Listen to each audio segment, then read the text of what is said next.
To you Pan-Africans, let me put you up on something. Without question, we are all black Americans. You do not know a goddamn thing about Africa. I am from Detroit, Motown. And house nigga, bitch made ass, ninkum fucking poop, monkey minded, Afrocentric motherfuckers. Watusi your monkey ass back to Africa if you want to. One day I might. Why didn't I say that? Should have said that when he was here. I am from Africa. That's what the white scholars told me. That's what the white history books and what Pan-African scholars have told me. The Black Caucus even admit to it. Such as Jesse Jackson. That's how I know I am from Africa. Shut your goddamn ass up! Hello, ladies and gentlemen.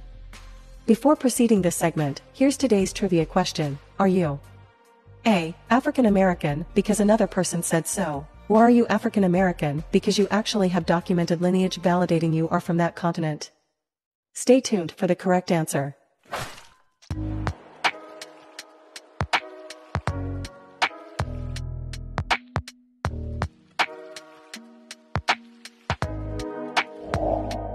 Here's some information on why you are called African Americans, all right? By changing from black to African, Jackson hoped to alter the way black people thought of themselves and Africa, and perhaps ignite, too, a new mass movement, like civil rights in the 1950s and 60s. At the 1989 African American Summit in New Orleans, it looked as though something new was happening. America's black leadership had in the past concerned itself mostly with domestic policy. But at the New Orleans summit, it was clear there was a newfound confidence and daring among African American leaders. There were calls for resolutions on reparations for slavery, against apartheid, calls for fair trade, and a square deal for Africa. It was the activist Ramona Edelin, president of the National Urban Coalition, who persuaded Jesse Jackson to press for the African American name change. Calling ourselves African American is the first step in the cultural offensive, said Edelin. Change here can change the world. But the change to African American from black was not immediate. It was slow and protracted. A 1991 survey by the Joint Center for Political and Economic Studies in Washington found that 3 years after Jackson called for a change of name, only 15% used the term African American, while 72% continued to call themselves black. But a little over 10 years later, in 2003, things had changed dramatically. A poll found that almost half of blacks preferred the term African American. 35% liked black and 17% liked both terms.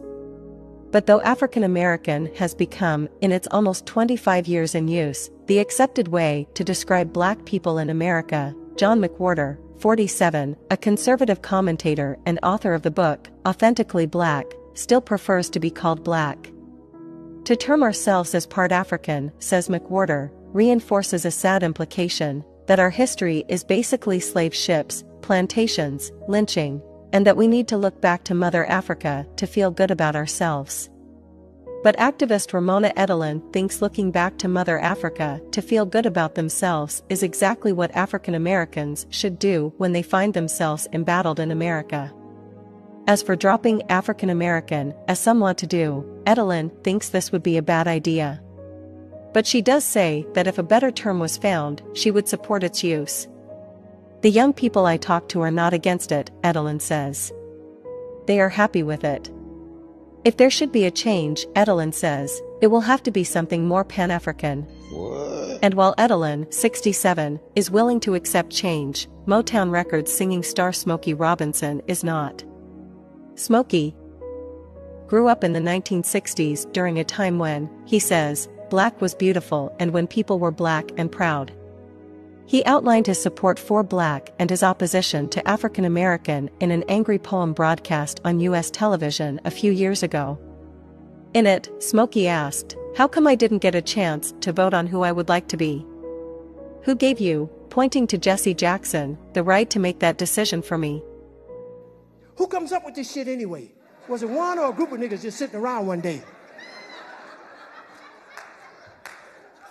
Feeling a little insecure again about being called black. And decided that African American sounded a little more exotic.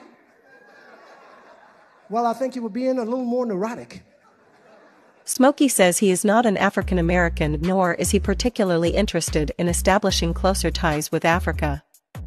In his poem, he warned Black Americans to be wary of yearning for Africa.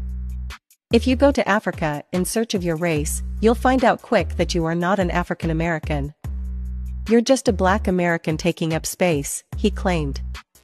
Robinson says the name African American rightly belongs to, and should only be used by, immigrants who have come to the United States over the last 20 and 30 years from places like Kenya, Ethiopia, Zambia, Zimbabwe, and Zaire. Though Chika Onyeani, the Nigerian-born, a US-based editor, understands what Smokey Robinson is suggesting, he is not comfortable, either, being called an African American.